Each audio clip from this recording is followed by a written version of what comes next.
হরে কৃষ্ণ, স্বাগত বন্ধুরা। তো আজ তৈরি করলাম কচু দিয়ে পনির। সেই পনির দিয়ে একটা রসা বানিয়ে নিলাম। যে কোনো নিরামিষের দিনে কচুর এই রেসিপিটা থাকলে গরম গরম ভাতের সঙ্গে আর কিছুই লাগবে না। আর এত সুস্বাদু হলো, দুর্দান্ত হলো এই রেসিপিটা, কি বলবো বন্ধুরা। তো আপনারা অবশ্যই আমার এই পুরো ভিডিওটা দেখবেন, আর আপনারা অবশ্যই একবার হলে এইভাবে বানিয়ে খেয়ে দেখবেন ভিডিওটা দেখার পর। তো আমি এখানে দেখুন এই কচুটা নিলাম, কচুর মিডলের অংশটা। তো সবটা দেব না, অর্ধেকটা দিয়ে আমি রেসিপিটা করব। তো প্রথমে কেটে খোসা ছাড়িয়ে নেব। তো এবার কচু এখানে গ্রেট করে নিতে হবে।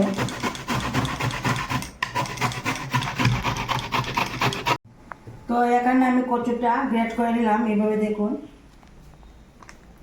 তো এখানে আমি মটর ডাল নিলাম, মটর ডাল পেস্ট করে নেব এই কচু রেসিপিটা করার জন্য। তো এবার মটর ডালটা যে পেস্ট করেছিলাম, মটর ডালের পেস্টটা দিয়ে দিতে হবে। এবার এখানে দিয়ে দিতে হবে জিরা, ধনিয়া, হলুদ, কাশ্মীরি শুকনো লঙ্কা গুঁড়ো, লবণ পরিমাণ মতো। তো এবার হাত দিয়ে খুব ভালোভাবে মেখে নেব। তো এখানে কিন্তু আমি দেখুন খুব ভালোভাবে মেখে নিলাম। তো এবার এখানে একটা তালা নিলাম, তালার মধ্যে আমি আগে একটু তেল ব্রাশ করে নিলাম। এবার এই মিশ্রণটা তালার মধ্যে দিয়ে দিতে হবে। তো এবার খুব ভালোভাবে এইভাবে ছড়িয়ে দেব। তো আমি ছড়িয়ে দিলাম। তো এবার এদিকে কড়াতে জল দিয়ে দিলাম, একটা স্ট্যান্ড দিলাম, তার উপরে এই তালাটা বসিয়ে দেব। তারপর ঢাকা দিয়ে রাখবো। আর এখানে আধা ঘন্টার জন্য আমি এখানে সেদ্ধ করে নেব, মানে ভাপ দিয়ে নেব। তো আধা ঘন্টা সেদ্ধ করার পর নামিয়ে নিলাম। এবার আমি কেটে নেব। আমি এইভাবে কেটে নিচ্ছি, তো আপনারা আপনাদের সুবিধা মতো কেটে নেবেন। তো কেটে নিলাম, দেখুন এইভাবে পিস পিস করে সবগুলো কেটে নিলাম। তো এবার সবগুলো বের করে নেব।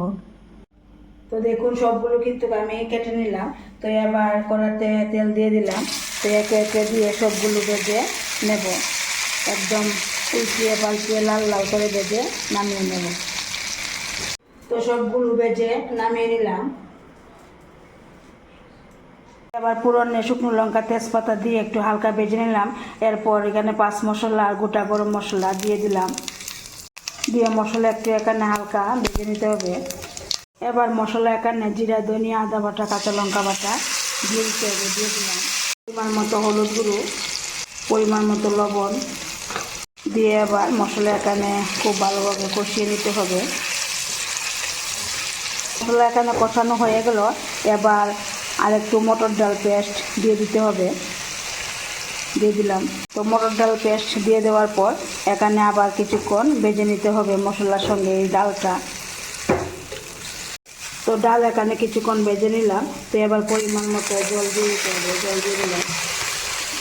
জল দিয়ে দেওয়ার পর খুব ভালোভাবে নেড়ে চেড়ে ডালটা মিশিয়ে নিতে হবে। আর এখানে 5 মিনিটের মতো রান্না করতে হবে। তো 5 মিনিট রান্না হয়ে গেল। এবার ভেজে রাখা এই পনিরের টুকরোগুলো দিয়ে দিতে হবে, কচুর। তো দিয়ে দেওয়ার পর একটু হালকা নেড়ে চেড়ে দিতে হবে। এরপর আবারও 1 থেকে 2 মিনিট রান্না করে নিতে হবে। 1 থেকে 2 মিনিট রান্না করে নিলাম। এবার গরম মশলা গুঁড়ো দিয়ে দিতে হবে।